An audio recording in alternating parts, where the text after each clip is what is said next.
era aí prevista que ela alçasse voos ainda maiores, poderia ser a 4ª mulher almirante da história e teve a vida abreviada diante desse confronto que parece não ter fim no Rio de Janeiro. Sim, foi isso que me disseram os oficiais superiores da Marinha. A Gisele era capitão de mar e guerra, como é o cargo, não se converte para capitã, né? É capitão de mar e guerra. E justamente por conta disso, ela tinha ali o último degrau antes de você se tornar almirante. Almirante é o posto mais alto da Marinha, é como o general da Aeronáutica, como general do Exército ou como brigadeiro do ar na Aeronáutica. E ela tinha comandado o Hospital Naval de Brasília durante a pandemia do coronavírus, tinha feito um trabalho apontado como muito positivo, muito bom por parte dos oficiais da Marinha e foi para o Rio de Janeiro para ser superintendente do Hospital Marcílio Dias, tinha tudo para se tornar almirante, segundo esses oficiais superiores da Marinha. É muito consternante, assim, ver os comentários nas postagens, as falas das pessoas que são colegas da Gisele. Agora, antes disso, eu queria só pedir para a gente mostrar rapidamente aqui o local onde está o Hospital Marcílio Dias. A gente já colocou no mapa aqui, Renan, para situar as pessoas. A gente está falando aqui embaixo a zona sul do Rio de Janeiro, Copacabana, Ipanema, Leblon, etc. e tal. Aqui você tem Flamengo, Botafogo, para lá você tem o aeroporto Santos Dumont, o aeroporto do Galeão mais acima ali, o centro do Rio de Janeiro. E aqui, mais a oeste, norte e oeste, você tem a área da Tijuca e essa área que tem o Meyer e também Lins, né? Agora, aqui. Ali, ó, Marcílio Dias, isso. O Meyer e Lins, né? A gente está falando especificamente de uma área que tem essa conexão com grandes manchas verdes do mapa do Rio de Janeiro. Pode até encher tela com ela, viu, Kleber? Que eu vou aproximar ela um pouquinho mais aqui e acho que fica mais claro para as pessoas olharem claramente aqui. Obrigado.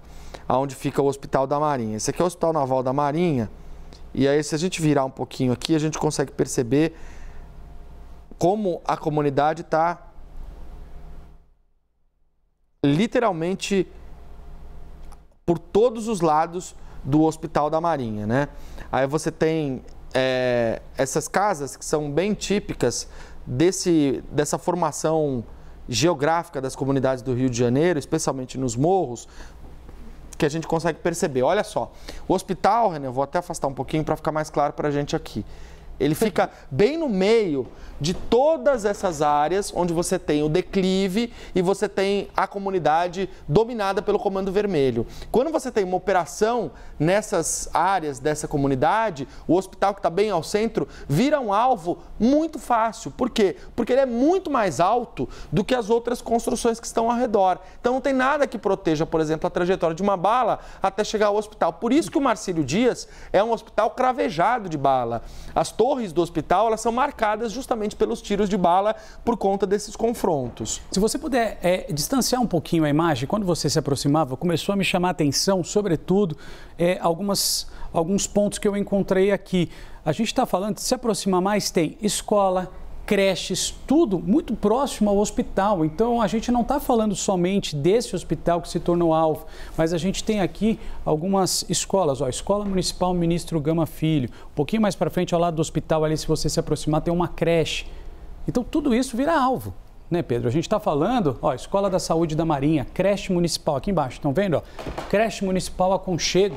A gente está falando de uma guerra que vive, né, as pessoas que convivem ali, em meio a uma guerra, né, entre criminosos, guerra de facções, milícia, polícia, ou seja, e essas pessoas que estão se deslocando e vivendo em meio a tudo isso, crianças em creche, profissionais dentro dos hospitais, jovens em escolas. É isso. E eu fui conversar com as pessoas que trabalharam com a Gisele. Eu falei com pelo menos 8 pessoas que trabalharam com ela no Marcílio Dias, que me relataram justamente essas condições do Marcílio Dias e que falaram também sobre quem era a Gisele, que tinha a história marcada por um sorriso, que acompanhava ela ao longo, inclusive, dos plantões no CTI, em dias e noites muito longas, nos momentos mais difíceis que esses hospitais enfrentaram, inclusive na pandemia. Uma das pessoas que nos mandou um depoimento foi a capitão de fragata, Isabel Figueiredo. Ela conviveu com a Gisele era um pouquinho mais velha que ela, fizeram a formação militar juntas e foi uma das pessoas que acabou ficando bastante emocionada ontem com essa perda de uma colega e amiga. Vamos ver o que ela disse. Ela foi exemplo para muita gente. Ela teve de frente a muitas situações complicadas e difíceis quando ela foi diretora do Hospital Naval de Brasília, por exemplo, durante a pandemia. Todos enfrentaram essa fase com muita coragem e ela estava entre essas pessoas. Diretora do hospital de uma cidade importante, num momento importantíssimo. A notícia veio de manhã, eu já não acreditei, e nós passamos o dia inteiro esperando, rezando e esperando um milagre. Mas eu prefiro terminar aqui esse texto com uma frase de Guimarães Rosa, que fala o seguinte: as pessoas não morrem, elas ficam encantadas. Nós morremos para provar que vivemos. É isso. Gisele, vá em paz. Você cumpriu a sua missão. Bravo Zulu, minha continência.